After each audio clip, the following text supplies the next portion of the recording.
Si vous êtes en train de m'écouter actuellement, je pense que c'est parce que le titre et la miniature de la vidéo ont dû vous intriguer et vous inciter à cliquer pour en savoir plus. Aujourd'hui, je vais donc vous expliquer pourquoi et comment la saga Star Wars et son univers au sens large ont considérablement évolué au début des années 2000 et comment une œuvre en particulier a incité ce changement et influencé les différents artistes qui ont pu œuvrer sur la saga ensuite. À un point tel qu'on peut selon moi encore voir des réminiscences de cette œuvre dans des productions tout à fait récentes. Et puis au passage, ce sera l'occasion pour moi de vous faire découvrir une petite pépite qu'on a un peu trop souvent tendance à oublier. Je vous parle bien sûr de la série animée Clone Wars de Genndy Tartakovsky. Mais avant d'aller plus loin, je pense qu'on va avoir besoin d'un peu de contexte. Nous sommes en 2002 lorsque l'Attaque des clones, le deuxième opus de la nouvelle trilogie envisagée et mise en production par George Lucas, sort sur tous nos écrans de cinéma. Comme vous le savez sûrement, l'empire du réalisateur repose essentiellement sur la vente de produits dérivés. C'est en partie grâce à son flair à ce sujet qu'il a véritablement fait fortune après la sortie du premier Star Wars en 1977. À partir de là, Lucas était conscient que la réussite de ses affaires était étroitement liée au succès rencontré ou non par ses produits dérivés. Et malheureusement, au début des années 2000, les jouets Star Wars ne se vendent pas particulièrement bien. Et Lucas ayant toujours eu comme souhait de développer cette fameuse guerre des clones, mentionnée pour la première fois par Obi-Wan Kenobi dans Un Nouvel Espoir, il compte bien en profiter pour étoffer son catalogue de jouets en s'adressant directement à un public plus jeune. À la demande du fabricant Hasbro, qui avait précédemment travaillé avec la chaîne Cartoon Network dans le cadre d'un projet avec Transformers, Lucasfilm et George Lucas acceptent de rencontrer le réalisateur Genndy Tartakovsky, alors plébiscité pour toutes ses dernières créations, que ce soit le laboratoire de Dexter ou les Super Nanas très connus chez nous, mais également pour la série Samurai Jack, qui sera particulièrement saluée par la critique. Au terme de leur rencontre, les deux parties s'accordent donc sur la mise en chantier d'une série chargée de servir de passerelle à la revanche des Sith, et qui permettra également aux constructeurs de jouets d'augmenter leurs ventes, à la seule condition imposée par le réalisateur que les épisodes soient d'une durée comprise entre 3 et 5 minutes et non pas de moins d'une minute comme cela a été prévu initialement. La série est alors décrite comme un équivalent à Band of Brothers, une mini-série produite par Steven Spielberg et Tom Hanks qui se charge de raconter plusieurs événements marquants de la Deuxième Guerre mondiale en suivant plusieurs soldats américains lors du conflit.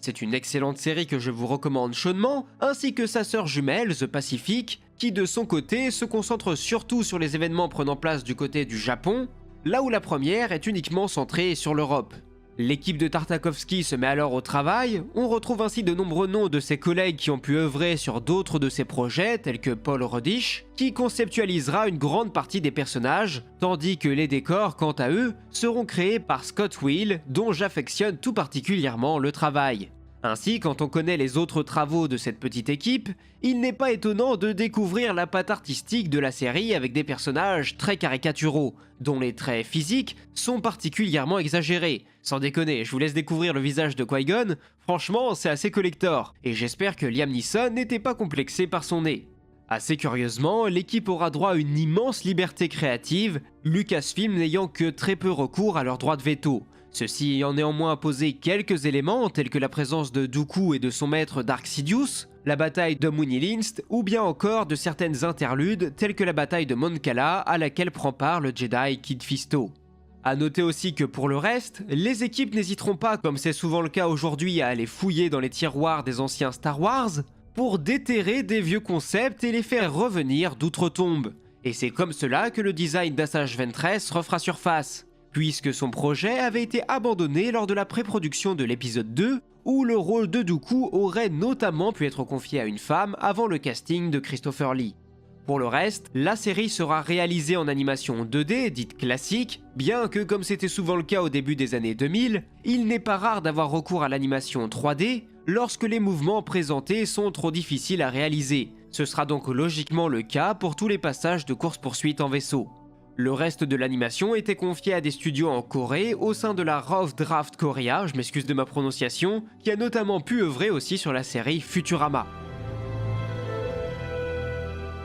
Clone Wars est une série qu'on pourrait qualifier d'over the top, si je ne me trompe pas de définition. Autrement dit, elle a un délire à nous présenter et elle y va à fond. Vous voulez de la guerre des clones, vous voulez avoir des batailles, vous voulez voir des vaisseaux qui se tirent dessus, vous voulez des Jedi qui pètent la classe et qui sont des armes vivantes, eh bien vous allez avoir tout ça et plus encore. Alors oui, c'est un parti pris, et on peut y adhérer ou non. Moi, je sais que j'arrive à contenter ma suspension consentie d'incrédulité en me disant que oui, ce que je regarde n'est pas factuellement ce qu'il s'est passé, mais que cela pourrait bien être la version romancée, exagérée d'une bataille ou d'un événement en particulier. L'autre avantage, c'est sa direction artistique. Je trouve que la série, grâce à son animation en 2D, est toujours aussi agréable à visionner, même 20 ans après sa sortie. Alors oui, on adhère ou non au style, mais l'animation en elle-même n'a pas vieilli. C'est un peu comme pour les films Disney. Je trouve qu'un Roi Lion de 94 vieillit bien mieux visuellement qu'un Toy Story sorti l'année suivante. Et même si l'on prend l'exemple de The Clone Wars qui est sorti à partir de 2008,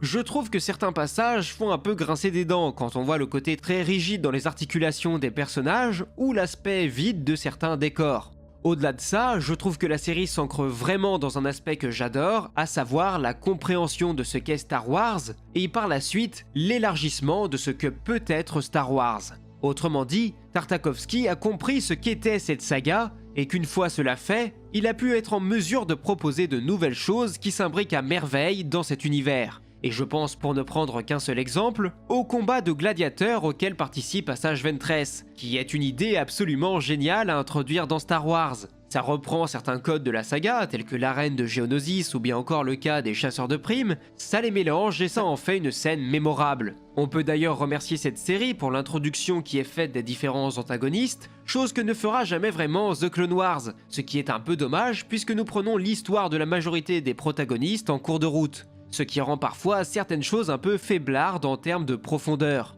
Ici, nous pouvons comprendre la haine des Jedi de Ventress ainsi que son aspiration à devenir une Sith à part entière, un arc qui sera en partie repiqué pour le coller au personnage de Savage Opress. Mais on a aussi le cas de Durge qui, bien qu'il ne soit qu'un porte-flingue, fait une entrée absolument incroyable, au point que le personnage ait récemment servi à inspirer un méchant du jeu Jedi Survivor. Sans compter que Durge lui-même a été réintroduit dans les derniers comics Star Wars. Et enfin bien sûr, comment ne pas citer le cas de Grievous. Je sais que certains estiment que la chose est de trop, puisque le personnage est décrit comme étant un lâche par Windu dans la Revanche des Sith. Cependant, je trouve ça dommage de faire de ce tueur de Jedi uniquement un être faible et cruel, alors qu'il a tout d'une machine à tuer. En plus, on pourrait se dire que Windu exagère ce trait, puisque la seule fois où il a été confronté à lui, effectivement, celui-ci a fui. Déjà parce qu'il a été considérablement blessé, mais c'est aussi mettre de côté que la mission du cyborg était initialement de capturer Palpatine, et rien de plus. Donc de ce point de vue-là, je pense que ça peut se tenir.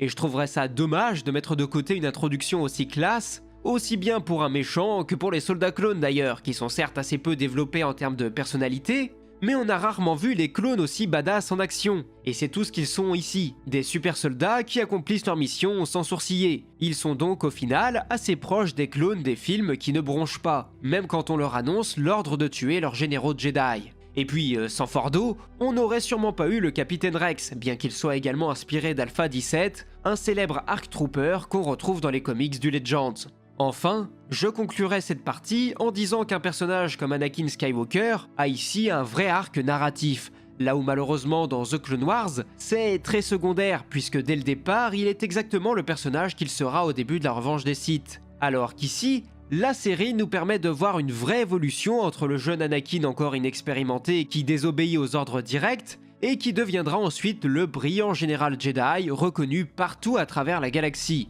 Le point d'orgue de ce changement étant bien sûr son combat contre Ventress, qui dans sa mise en scène nous fait bien comprendre de la fragilité du personnage et de la noirceur qui fait intrinsèquement partie de son cœur. C'est d'ailleurs un autre point fort de la série, car il y a assez peu de dialogue, et le tout fonctionne alors sur un principe connu du cinéma, le show don't tell, qui consiste à faire en sorte que le spectateur comprenne toutes les implications ou les évolutions émotionnelles des personnages, simplement par l'image, sans que ceux-ci n'aient besoin de nous dire oralement ce qu'il se passe dans leur tête. Et de ce point de vue-là, la série est une vraie réussite. Mais maintenant que je vous ai dit pourquoi cette série était un petit bijou à voir absolument, je vous propose de vous expliquer rapidement en quoi cette série a tout changé pour la suite de la saga et de l'univers créé par George Lucas.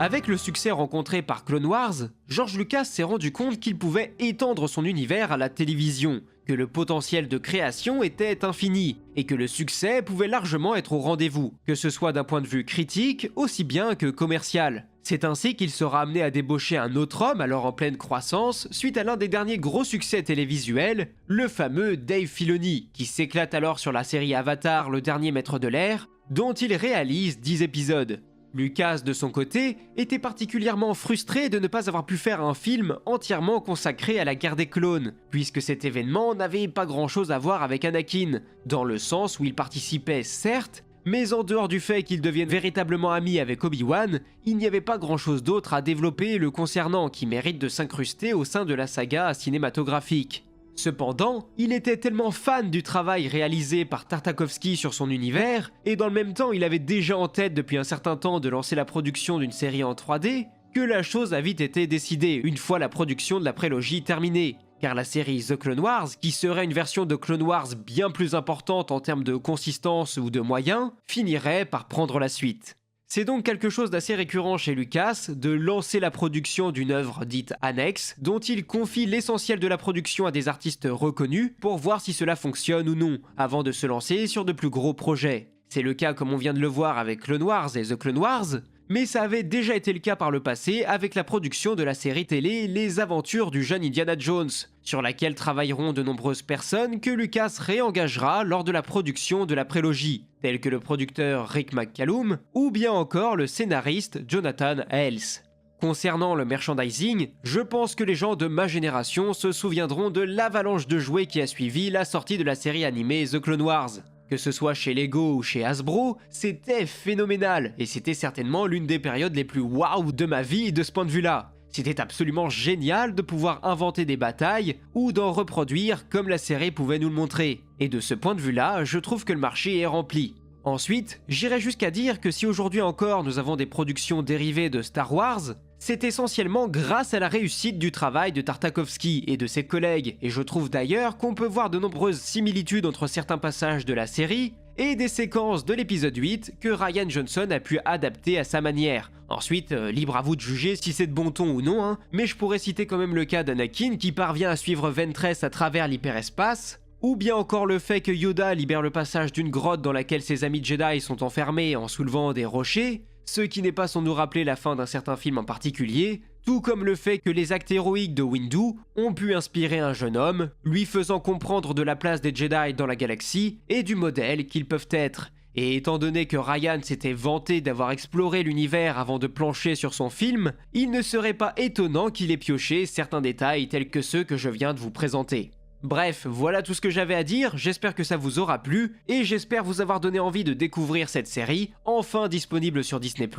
même si assez étrangement la VF est introuvable, ce que je trouve assez incompréhensible sachant qu'il y a bien eu un doublage à l'époque, avec la plupart des comédiens qui avaient travaillé sur la prélogie qui ont fait leur retour. Néanmoins, en VO, vous pourrez quand même reconnaître certains acteurs tels que James Arnold Taylor ou Tom Kane, qui reprendront leur rôle dans la série animée The Clone Wars en jouant respectivement Obi-Wan Kenobi et Yoda. Au passage, vu qu'on a parlé de la guerre des clones, j'en profite pour vous rappeler de la sortie des 2 premiers tomes de la série République Commando en e-book, vu que j'ai longtemps milité pour leur retour ou tout du moins pour qu'ils soient disponibles et accessibles au grand public, je trouve ça normal de le rappeler. Bref, c'est tout pour moi, encore merci aux gens qui font l'effort de soutenir la chaîne, que ce soit sur Tipeee ou ici, c'est grâce à vous et grâce à vos commentaires que je trouve la force de continuer, donc pour tout ça, merci à vous. Mais sur ce, moi il ne me reste plus qu'à vous dire à la prochaine pour de nouvelles vidéos, que la force soit avec vous, c'était Absolute, ciao.